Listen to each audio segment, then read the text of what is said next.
بسم اللہ الرحمن الرحیم الحمد للہ نحمده ونستعینه ونستغفره ونؤمن به ونتوکل علیہ ونعوذ باللہ من شرور انفسنا ومن سیئات اعمالنا ونعوذ باللہ من شرور انفسنا ومن سیئات اعمالنا من يهده الله فلا مضل له ومن يضلله فلا هادي له ونشهد أن لا إله إلا الله وحده لا شريك له ونشهد أن سيدنا ومولانا محمدا عبده ورسوله صلى الله تعالى عليه وعلى آله وأصحابه وبارك وسلم تسليما كثيرا كثيرا أما بعد فأعوذ بالله من الشيطان الرجيم بسم الله الرحمن الرحيم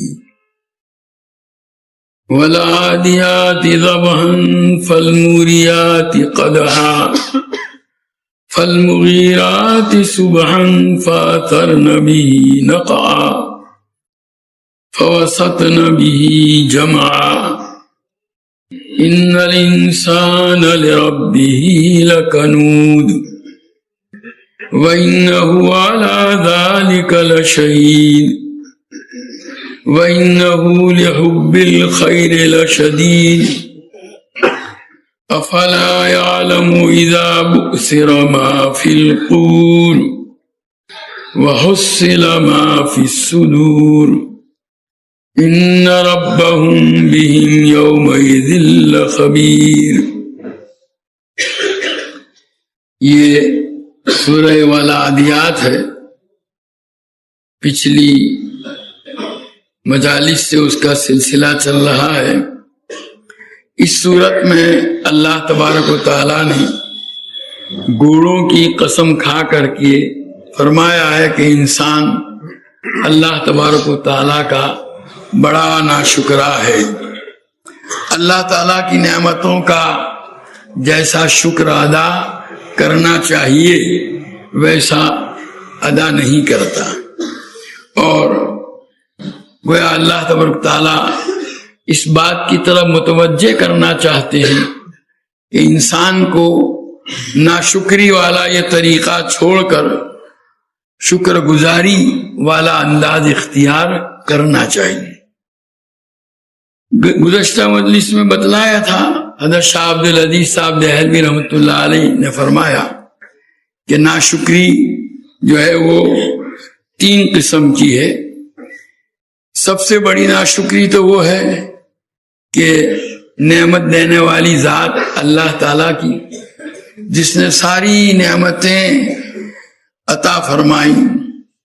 اب انسان ان نعمتوں کے دینے کی نسبت اللہ تبارک و تعالیٰ کی طرف کرنے کے بجائے دوسری چیزوں کی طرف وہ بت جن کو اس نے اپنے ہاتھ سے گڑھ لیا ہے ان کی طرف ان نعمتوں کی نسبت کرتا ہے. گویا نعمتیں تو دی اللہ نے اور کہتا ہے کہ یہ لات نے عزا نے منات نے یہ نعمتیں ہمیں عطا فرمائی. اولاد کی نسبت، تندرستی کی نسبت، روزی کی نسبت اللہ کے علاوہ دوسری چیزوں کی طرف انسان کرتا ہے. اور پھر ان نعمت دینے والے کی ان نعمتوں کی وجہ سے اطاعت و فرما برداری اور اس کی جو عبادت کرنی چاہیے اس کے بجائے وہ ان چیزوں کی عبادت کرتا ہے.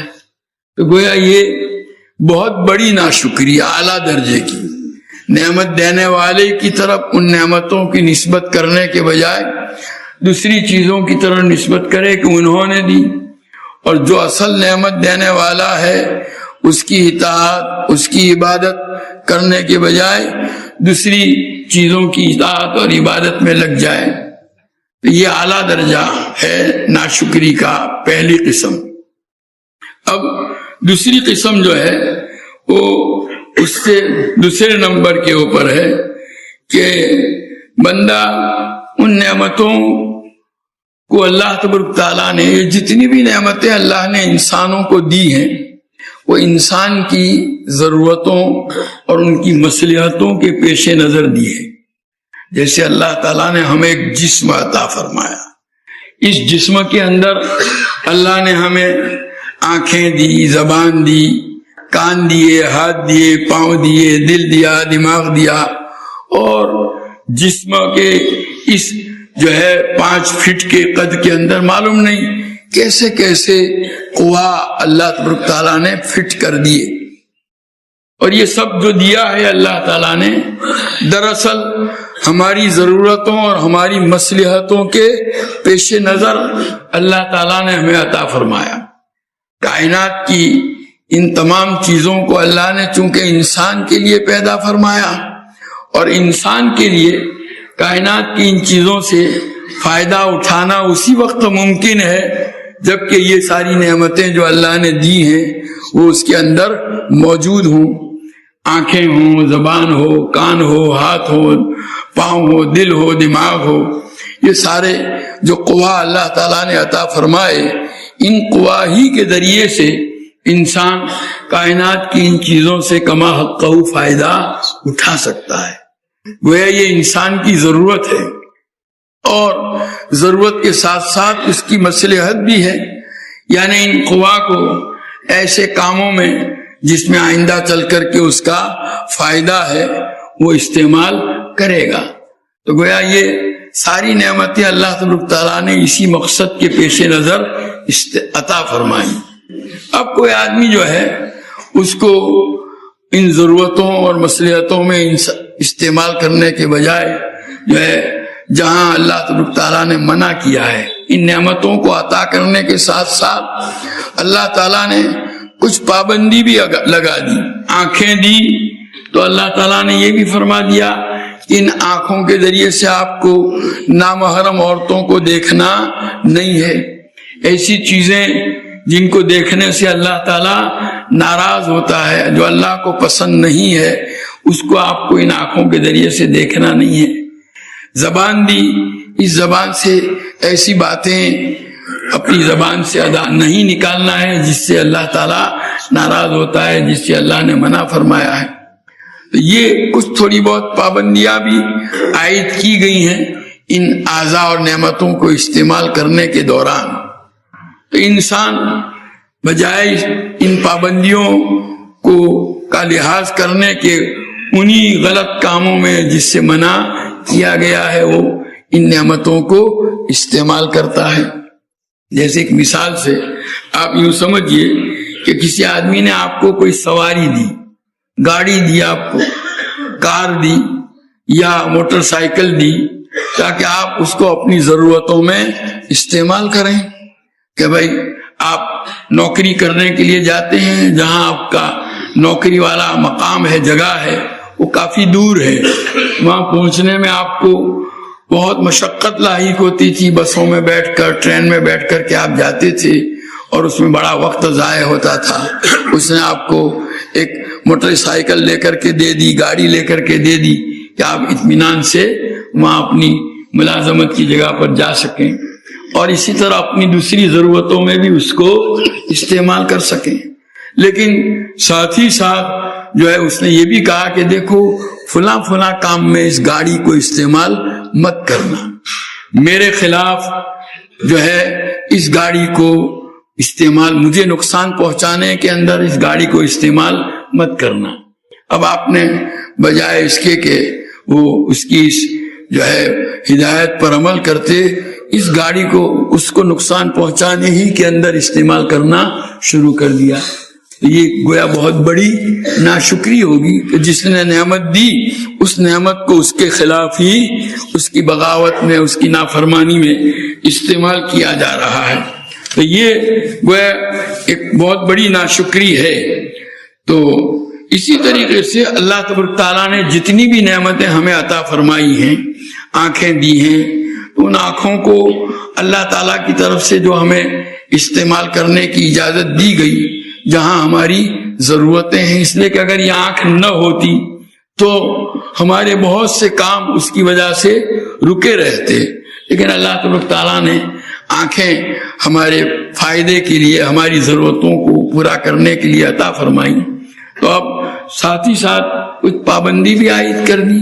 اب کوئی آدمی آنکھوں کو ان کاموں میں استعمال کرتا ہے جن سے اللہ تبارک تعالیٰ نے منع فرمایا ہے، تو گویا اس پابندی کی خلاف ورزی، یہ گویا آنکھ جیسی نعمت کی کیا ہے؟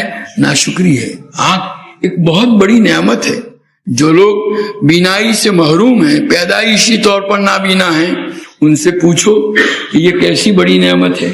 یا جن کو اللہ نے بینائی تو دی تھی لیکن کسی بیماری کی وجہ سے ان کی بینائی چھین گئی ہے، آج وہ اس بینائی والی نعمت سے محروم ہیں، آنکھوں سے اپنا فائدہ نہیں اٹھا سکتے، ان کے دل سے پوچھو کہ یہ کتنی بڑی نعمت ہے۔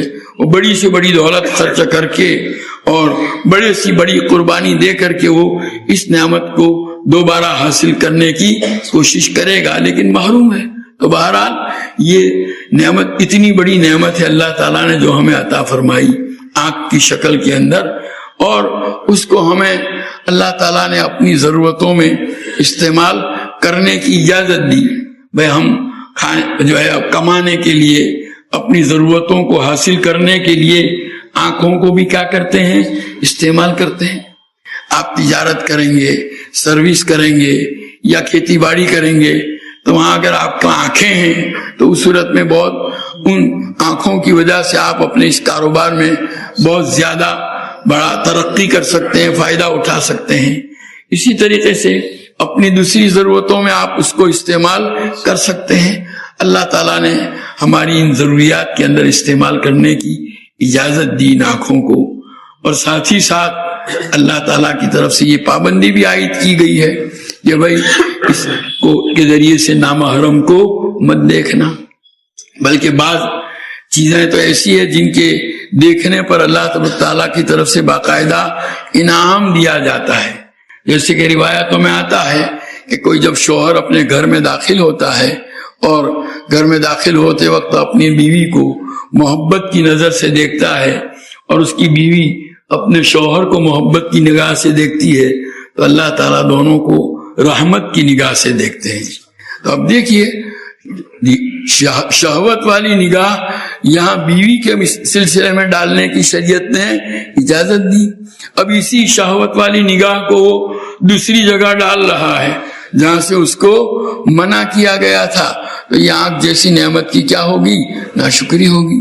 یا جیسے کوئی آدمی جو ہے وہ اپنے والدین کو رحمت اور مہربانی کی نگاہ سے دیکھتا ہے، حدیث میں آتا ہے ما من ولد بار ينظر الى والديه نظرة رحمة الا كتب الله بكل نظرة حجة مبرورة، کہ وہ ایسا بیٹا جو اپنے ماں باپ کا مطیع ہو، فرما بردار ہو اور ان کو راحت پہنچانے والا ہو، اگر وہ جو ہے مہربانی کی نظر سے اپنے والدین کو دیکھتا ہے تو اللہ تعالیٰ ہر نظر پر اس کو حج مبرور کا ثواب عطا فرماتے ہیں۔ یہ سن کر حضرات صحابہ رضوان اللہ تعالیٰ علیہ مجمعین نے عرض کیا کہ یا رسول اللہ وَلَوْ فِي كُلِّ يَوْمٍ مِئَةَ مَرَّةٍ، کہ اگر وہ آدمی ایک ایک دن میں 100 مرتبہ اپنے ماں باپ کو اس طرح مہربانی کی نگاہ سے دیکھے گا تو کیا اس صورت میں بھی ہر نگاہ پر اللہ تعالیٰ حج مبرور کا ثواب عطا فرمائیں گے؟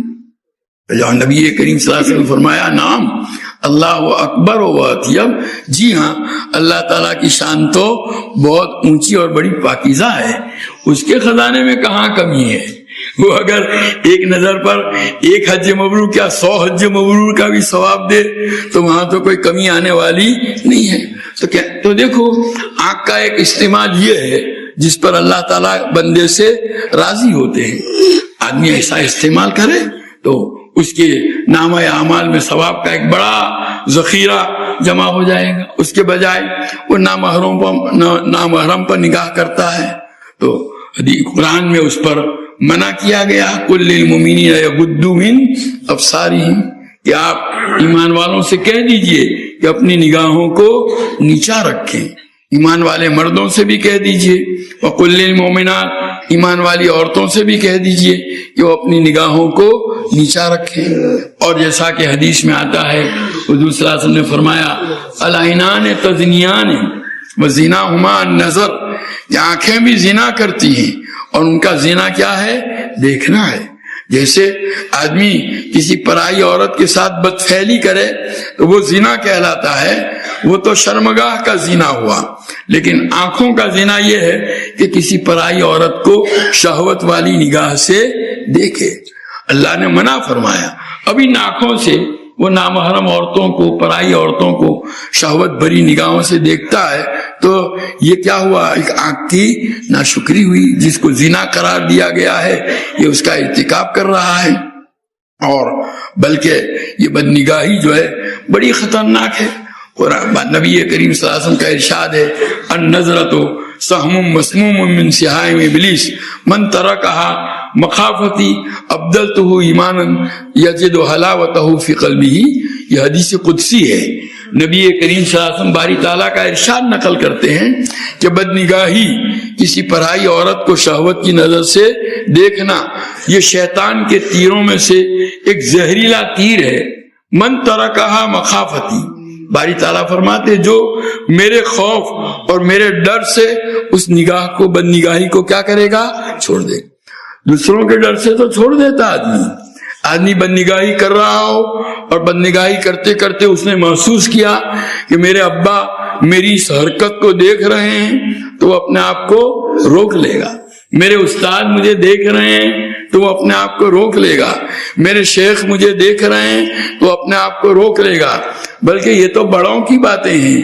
چھوٹے جو ہیں کہ اگر کوئی آدمی بدنگاہی کر رہا ہو اور وہ یہ محسوس کرے کہ میرا بیٹا اس بدنگاہی کرتے ہوئے مجھے دیکھ رہا ہے تو فوراً شرما کر کے اپنے آپ کو اس سے روک دے گا. وہ سوچے گا میرا بیٹا کیا سوچے گا، میرا باپ کیسا کمینہ ہے، پرائی عورتوں کو دیکھ رہا ہے. تو وہ اس کے ڈر سے اپنے آپ کو بدنگاہی سے بچانے کی کوشش کرتا ہے. یا کوئی بدنگاہی کا ارتکاب کر رہا ہو اور اس کو یہ محسوس ہو کہ میرا شاگرد مجھے دیکھ رہا ہے، وہ کیا سوچے گا کہ میرا شاگرد میرے متعلق یہ خیال کرے گا کہ میرا استاد کیسا کمینہ ہے کہ پرائی عورتوں کو دیکھتا ہے. تو جو اپنے چھوٹے ہیں ان کو جو ہے اگر ان کے متعلق اس کو معلوم ہو جائے کہ اس بدنگاہی کا ارتکاب کرتے ہوئے مجھے دیکھ رہے ہیں تو بھی اپنے آپ کو روک. بہت سے لوگ یہ عذر پیش کرتے ہیں کہ میں اپنے جذبات کے اندر مغلوب ہو کر کے اپنی نگاہوں پر کنٹرول نہیں رکھ سکتا. لیکن اس کو کہو گے کہ بھائی اگر تم بدنگاہی کر رہے ہو اور ان لوگوں نے تم کو دیکھ لیا تو اپنے آپ کو فوراً بچاؤ گے یا نہیں بچاؤ گے؟ جب ان کے لیے آپ اپنے آپ کو بچا رہے ہو ان کے معلوم ہونے کے ڈر سے، تو اللہ تعالیٰ تو ہر وقت دیکھ رہے ہیں. علم یعلم بان اللہ یرا، کیا اس بندے کو معلوم نہیں کہ اللہ تعالیٰ دیکھ رہا ہے؟ اللہ تعالیٰ کو معلوم. یعلم خائنۃ الاعین وما تخفی الصدور، باری تعالیٰ قرآن میں فرماتے ہیں کہ آنکھوں کی خیانت کو اللہ تبارک تعالیٰ جانتے ہیں اور ان باتوں کو بھی جو آدمی اپنے دلوں میں چھپائے ہوئے ہیں. تو اللہ تعالیٰ تو ان ساری چیزوں سے واقف ہے. تو بندوں، اپنے جیسے بندوں کو کہ اپنے حال پر واقف ہونے کو محسوس کرتے ہوئے آپ اپنے آپ پر کنٹرول کر لیتے ہیں تو کیا اللہ کے خاطر آپ اپنے آپ پر بدنگاہی سے کنٹرول نہیں کریں گے، نہیں بچا پائیں گے؟ جبکہ ان کے لیے اگر آپ اپنے آپ کو روکیں گے تو کوئی انعام ملنے والا نہیں ہے. اللہ کے لیے اپنے آپ کو روکیں گے تو باری تعالیٰ فرماتے ہیں ابدلتہ ایمانا یجد حلاوتہ فی قلبہ، اس کے بدلے میں میں اس کو ایک ایمانی کیفیت ایسی عطا فرماؤں گا کہ جس کی میٹھاس کو وہ اپنے دل میں محسوس کرے. تو اللہ کے خاطر کرے گا تو انعام بھی ملے گا، ان کے خاطر کرنے پر تو کوئی انعام بھی ملنے والا نہیں۔ تو آنکھ جیسی یہ نعمت جو اللہ نے عطا فرمائی، اور ایسی عظیم نعمت ہے کہ لکھا ہے، سائنسدان کہتے ہیں کہ یہ آنکھ جو ہے جب اندھیرے میں جاتی ہے تو وہ پھیلتی ہے، اور اجالے میں آتی ہے تو وہ سکڑتی ہے۔ وہ اگر اجالے میں آ کے نہ سکڑے تو اس صورت کے اندر آدمی دیکھ سکتا نہیں، اور اندھیرے میں پھیلتی ہے، اور اس پھیلنے اور سکڑنے کے دوران وہ آدمی کے وہ اعصاب، وہ پٹھے جو مسلس جو اللہ تعالیٰ نے آنکھ کے اندر رکھے ہیں، وہ 7 میل کا فاصلہ طے کرتے ہیں۔ یہ اللہ نے ایک ایسی قدرت، اپنی قدرت کاملہ سے یہ نعمت ہمیں عطا فرمائی ہے، اور اس کو ہم بے دریغ استعمال کرتے ہیں۔ اب اگر اللہ کی دی ہوئی آنکھوں کو اگر کوئی آدمی اللہ کی نافرمانی میں استعمال کرے، جن چیزوں کو دیکھنے سے اللہ نے منع کیا ہے، نامحرم عورتوں کو دیکھتا ہے، یا ٹی وی دیکھتا ہے جس میں وہی نامحرم عورتوں کی تصویریں ہیں، یا موبائل کے اندر انہی چیزوں کو دیکھ رہا ہے، تو اس صورت کے اندر گویا وہ اللہ کی دی اتنی بڑی نعمت کی کیا کر رہا ہے؟ ناشکری کر رہا ہے۔ اللہ نے تو منع کیا تھا کہ میری اس نعمت کو ان کاموں میں استعمال مت کرنا، اب یہ ان کاموں میں استعمال کر کے گویا جو ہے غلط جگہ اس کو استعمال کر کے اللہ تبارک تعالیٰ کی نعمت کی گویا نہ شکری اور نہ قدری کا ارتکاب کر رہا ہے۔ تو بہرحال، اور دوسرا بھائی حضور اکرم صلی اللہ علیہ وسلم نے اس طرح بد نگاہی سے بچنے کے لیے ایک عجیب و غریب جو ہے چیز بتلائی۔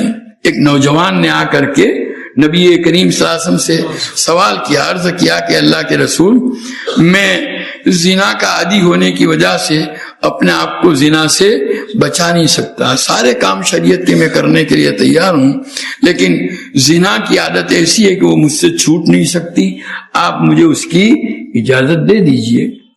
اب دیکھیے اس کی جرأت کہ وہ نبی کریم صلی اللہ علیہ وسلم سے زنا کی اجازت مانگ رہا ہے۔ کوئی دوسرا ہوتا تو اس پر ناراض ہو کر کے اس کو سخت سزا دیتا، لیکن قربان جائیے نبی کریم صلی اللہ علیہ وسلم کی شان تربیت پر کہ آپ نے ذرہ برابر بھی غصے کا اظہار نہیں کیا، آپ نے قریب بلایا اور محبت سے آپ نے اس سے پوچھا کہ بھائی اگر جو ہے کوئی آدمی تو یہ جو زنا کا ارتکاب کرے گا وہ کسی نہ کسی عورت کے ساتھ ہی کرے گا، اسی کے ساتھ تو زنا کیا جا سکتا ہے، تو یہ بتلاؤ کہ اگر کوئی آدمی تمہاری ماں کے ساتھ ایسی حرکت کرے تو تم اس کو گوارا کرو گے؟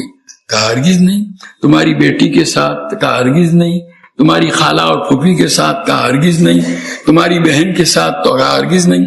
تو کہ جس کے ساتھ تم زنا کرو گے وہ بھی تو کسی کی ماں ہے، کسی کی بیٹی ہے، کسی کی بہن ہے، کسی کی خالہ اور پھوپھی ہے، کیا وہ اس کو گوارا کرے گا؟ یہ جو حضور صلی اللہ علیہ وسلم نے تعلیم دی وہ ہمارے لیے ہر میدان میں مشعل راہ ہے۔ جب ہمارا نفس جو ہے ہمیں بدنگاہی پر آمادہ کر رہا ہو تو کسی عورت کو غلط اور شہوانی نگاہ سے دیکھنے سے پہلے آدمی سوچ لے کہ میں اس عورت کو جو شہوت بری نگاہوں سے دیکھ رہا ہوں، کیا کوئی آدمی میری ماں کو اس طرح دیکھے تو میں اس کو پسند کروں گا؟ میری بیوی کو اس طرح دیکھے تو میں اس کو پسند کروں گا؟ میری بیٹی کو اس طرح دیکھے تو میں اس کو پسند کروں گا؟ میری بہن کو اس طرح دیکھے تو میں پسند کروں گا؟ تو جب میں اپنے لیے اس چیز کو پسند نہیں کر سکتا تو بھلا میں دوسروں کی ماں، بہن، بیٹی، بہن اور جو ہے ان کی بیویوں کو کیوں اس طرح شہوت بری نگاہوں سے دیکھوں؟ یہ گویا حضور اکرم صلی اللہ علیہ وسلم کی شان تربیت دیکھیے کہ آپ نے ایک ایسے طریقے سے اس کو سمجھایا کہ یہی سوچ آدمی اگر اپنے اندر پیدا کر لے تو ہر قسم کے اس طرح بدنگاہی کے گناہوں سے اپنے آپ کو آسانی سے بچا سکتا ہے۔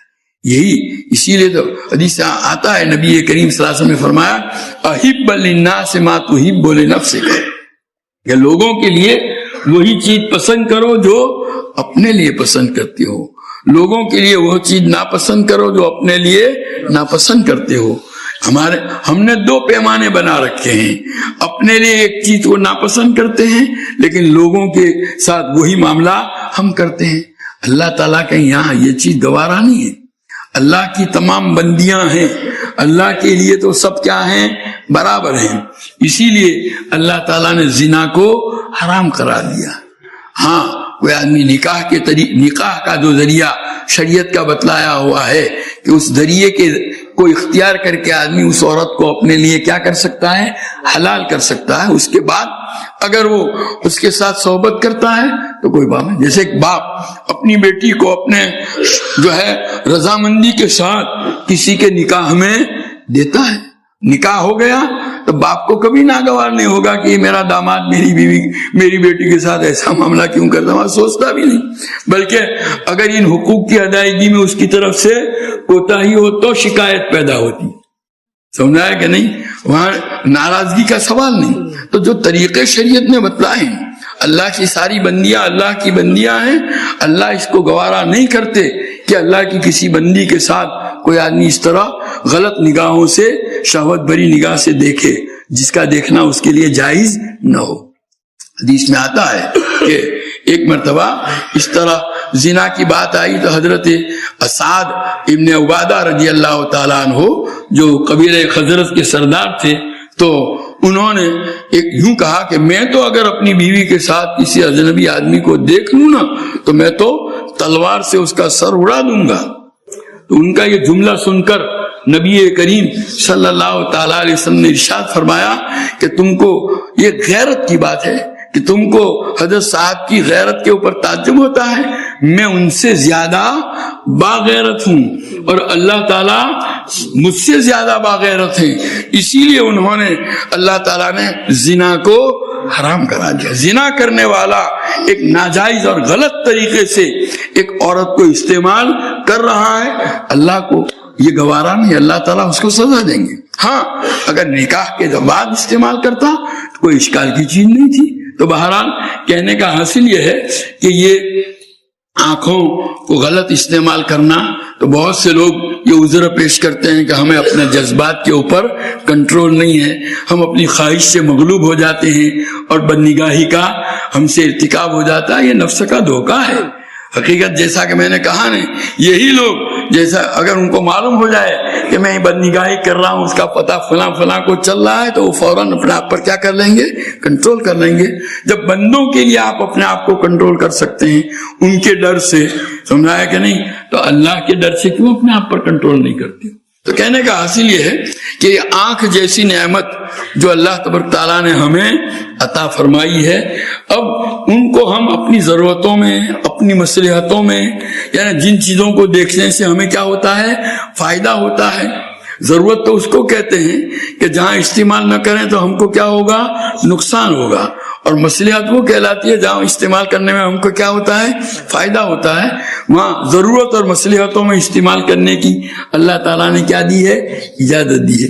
اس کے خلاف اللہ نے جہاں منع کیا وہاں اگر استعمال کریں گے تو یہ آنکھ جیسی نعمت کی کیا ہو جائے گی؟ ناشکری ہو جائے گی. ایسی یوں سمجھیے کہ اللہ تعالیٰ نے ہمیں زبان عطا فرمائی. زبان اللہ تبارک تعالیٰ کی کتنی بڑی نعمت ہے. الم نجعل له عینین ولسانا وشفتین. قرآن میں اللہ تعالیٰ نے اپنی اس نعمت کو بیان کیا ہے. کیا ہم نے انسان کے لیے دو آنکھیں اور زبان اور دو ہونٹ نہیں بنائے؟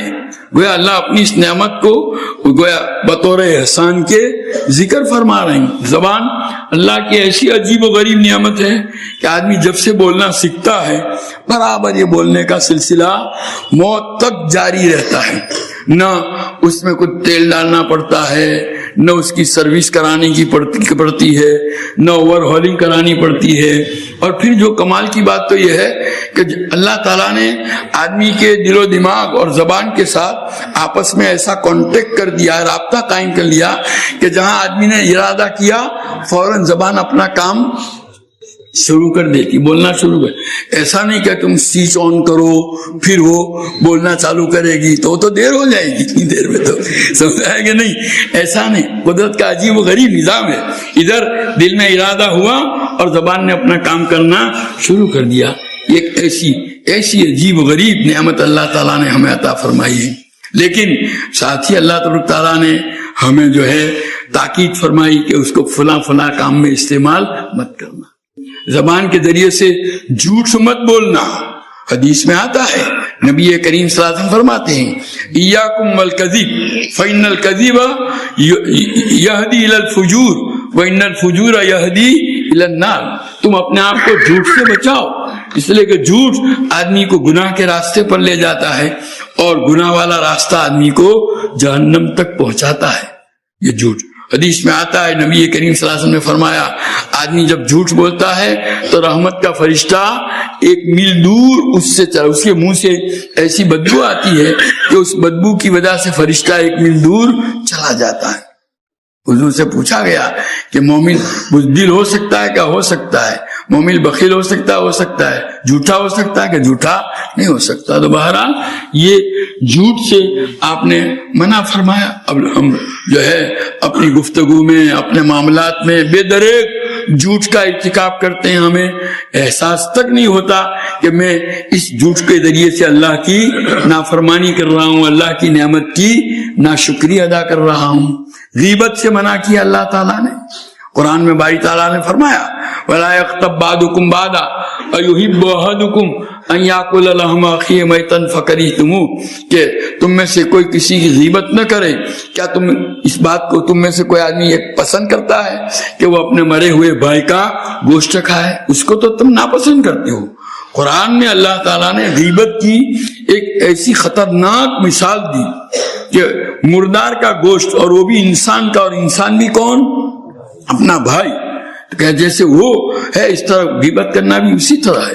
تو بہرحال یہ اس سے منع کیا، اور پھر اس کے باوجود ہماری مجلسوں میں، ہماری گفتگو میں وہ غیبت کا ارتکاب ہوتا ہے. غیبت کر کے اللہ کی اس زبان جیسی بڑی اونچی نعمت کی ہم کیا کرتے ہیں؟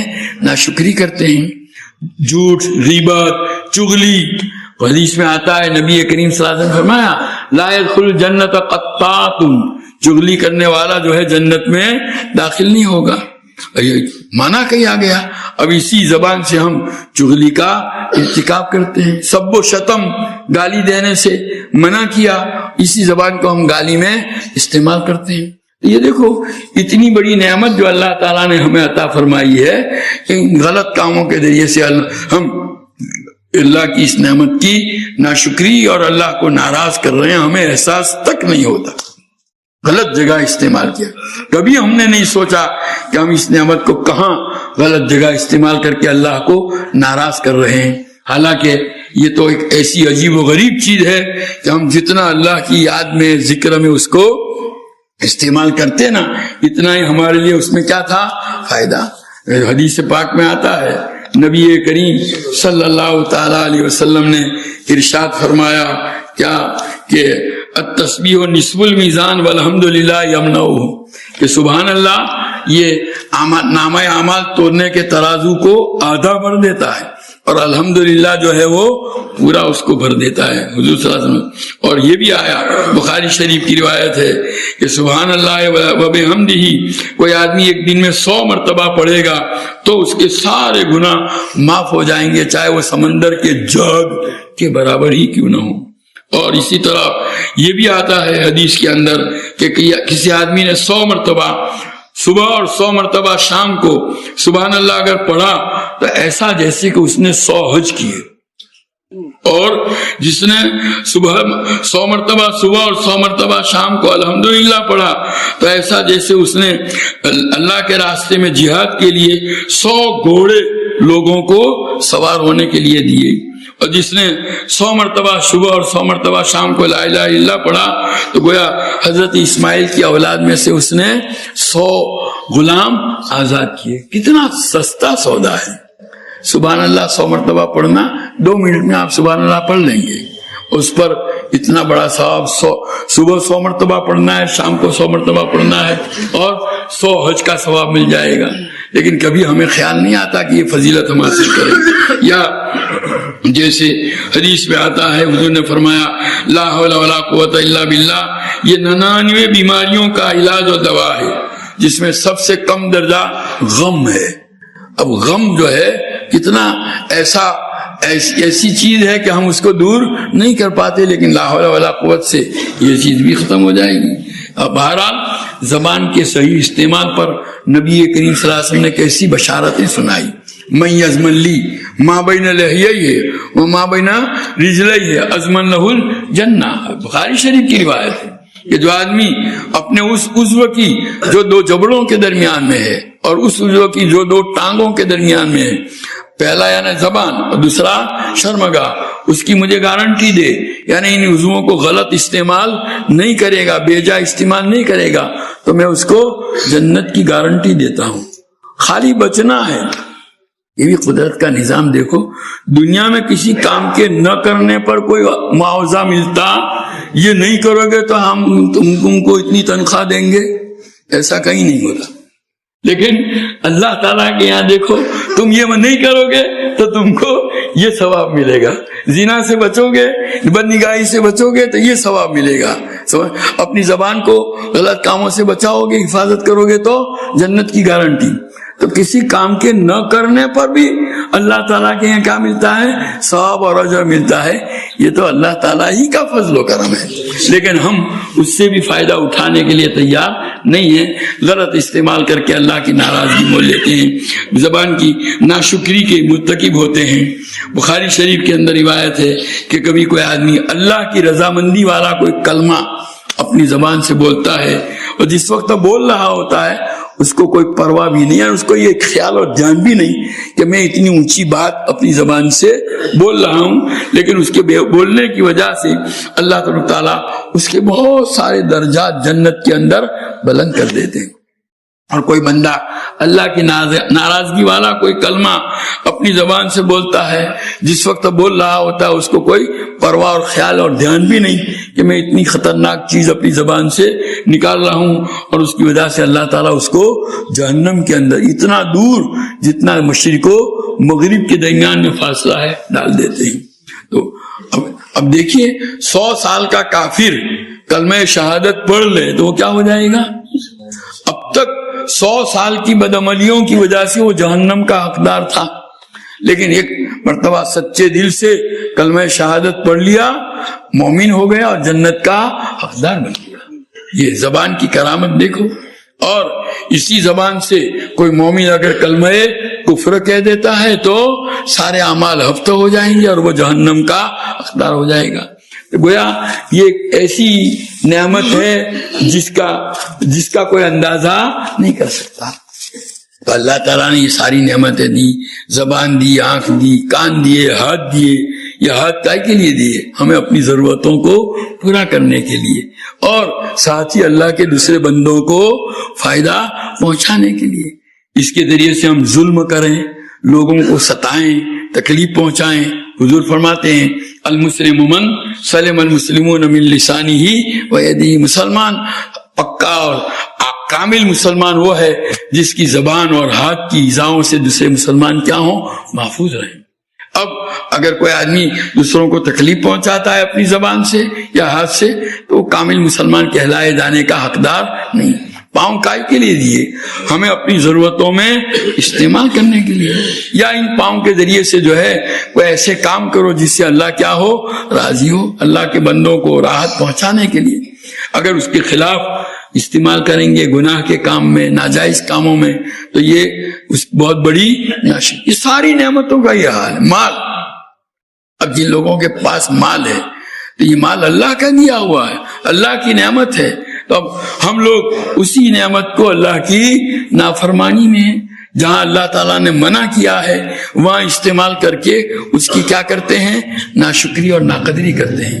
تو یہ گویا ان الانسان لربہ لکنود، بے شک انسان اپنے پروردگار کا بڑا ناشکرا. یہ دوسری قسم کی ناشکری کہ اللہ کی وہ تمام نعمتیں جو اللہ نے انسان کو اپنی انسانی ضرورتوں یا اس کی مصلحتوں کے پیش نظر عطا فرمائی ہیں، اور انہوں نے کچھ پابندی عائد کر دی کہ اس کو فلاں جگہ استعمال نہ کیا جائے.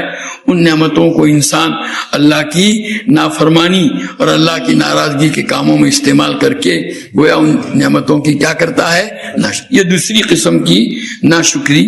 وہ پہلے درجے کی، یہ تیسری قسم ہے.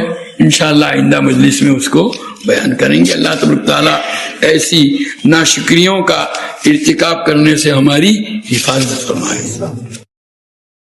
سبحانك اللهم وبحمدك وتبارك اسمك وتعالى جدك ولا إله غيرك اللهم صل وسلم وبارك على سيدنا ومولانا محمد وعلى آل سيدنا ومولانا محمد كما تحب وترضى بعدد ما تحب وترضى ربنا ظلمنا أنفسنا وإن لم تغفر لنا وترحمنا لنكونن من الخاسرين ربنا آتنا في الدنيا حسنة وفي الآخرة حسنة وقنا عذاب النار اللهم وفقنا لما تحب وترضى من القول والعمل والفعل والنية والهدى اے اللہ تو ہمارے گناہوں کو معاف فرما، ہماری خطاؤں سے درگزر فرما، تیری مرضیات پر ہم کو زیادہ سے زیادہ چلا کر تیری نامرضیات سے ہماری پوری حفاظت فرما۔ نبی کریم صلی اللہ تعالیٰ علیہ وسلم کے طریقوں اور سنتوں کو اپنی زندگی کے ہر شعبے میں جاری کرنے اور اپنانے کی تو ہمیں توفیق و سعادت عطا فرما۔ حضور اکرم صلی اللہ علیہ وسلم کے طریقوں کی محبت اور غیروں کے طریقوں کی نفرت ہمارے قلوب کے اندر ڈال دے۔ اے اللہ تمام رذائل سے ہم کو پاک اور صاف فرما کر محاسن اخلاق سے مزین فرما، تیری معرفت و محبت کے انوار سے ہمارے قلوب کو منور فرما، تیری یاد سے ہمارے دلوں کو آباد فرما، دوام ذکر اور دوام طاعت کی ہمیں توفیق عطا فرما، تمام اعمال میں اخلاص، اتباع اور احتساب کی کیفیت نصیب فرما، ہمیں ہمارے اہل و عیال اور تمام متعلقین کو اے اللہ صحت، قوت، عافیت، سلامتی، دنیا آخرت کی بھلائیوں سے مالا مال فرما، ہماری تمام ضرورتوں کی تو اپنے خزانہ غیب سے کفالت فرما، ہمیں کسی کا محتاج اور دستنگر نہ بنا، ہماری روزیوں میں برکت اور وسعت عطا فرما، ہماری اولادوں کو اے اللہ عقائد حقہ، علوم نافعہ، اعمال صالحہ، اخلاق فاضلہ سے آراستہ فرما، برے اخلاق، برے کردار و گفتار، برے عادات و اطوار، بری صحبتوں، برے ماحول کے برے اثرات اور برے لوگوں کی بری عادتوں کا نشانہ بننے سے ان کی پوری حفاظت فرما، اپنی شان ربوبیت سے اے اللہ تو ان کی تربیت فرما کر ان کو ہماری آنکھوں کی ٹھنڈک، ہمارے دلوں کا سرور، ہمارے لیے صدقہ جاریہ اور ہماری امیدوں سے بڑھ کر کے بنا دے۔ اے اللہ ہمیں اور ہمارے تمام متعلقین کو نماز کا قائم کرنے والا بنا دے، نماز کو ہماری آنکھوں کی ٹھنڈک بنا، نماز کا خشوع و خضوع ہمیں عطا فرما، نماز کے انوار و برکات سے ہماری زندگیوں اور ہمارے گھروں کو اے اللہ منور اور معمور فرما، عبادتوں کا اہتمام نصیب فرما، معاملات کی درستگی عطا فرما، معاشرت کا حسن عطا فرما، آپسی حقوق کی ادائیگی کا اہتمام نصیب فرما، آپس کی حق تلفیوں سے اے اللہ تو ہماری پوری حفاظت فرما۔ اے اللہ تیرے حبیب پاک صلی اللہ علیہ وسلم نے جتنی خیر اور بلائی تجھ سے مانگی ہمیں اور پوری امت کو عطا فرما، اور جن شرور و برائیوں سے پناہ چاہی اس سے ہماری اور پوری امت کی حفاظت فرما۔ یہاں موجود اور اس مجلس میں شریک تیرے تمام بندوں اور بندیوں کی جائز اور نیک مرادیں پوری فرما، جو مانگا وہ بھی عطا فرما، مانگنے سے رہ گیا وہ بھی عطا فرما، آج تک تجھ سے مانگ کر کبھی محروم نہیں ہوئے، آئندہ بھی اب بھی محروم نہ فرما۔ ربنا تقبل منا انک انت السمیع العلیم وتب علینا انک انت التواب الرحیم، صلی اللہ تعالی علی خیر خلقہ سیدنا و مولانا محمد و آلہ و صحابہ اجمعین برحمتک۔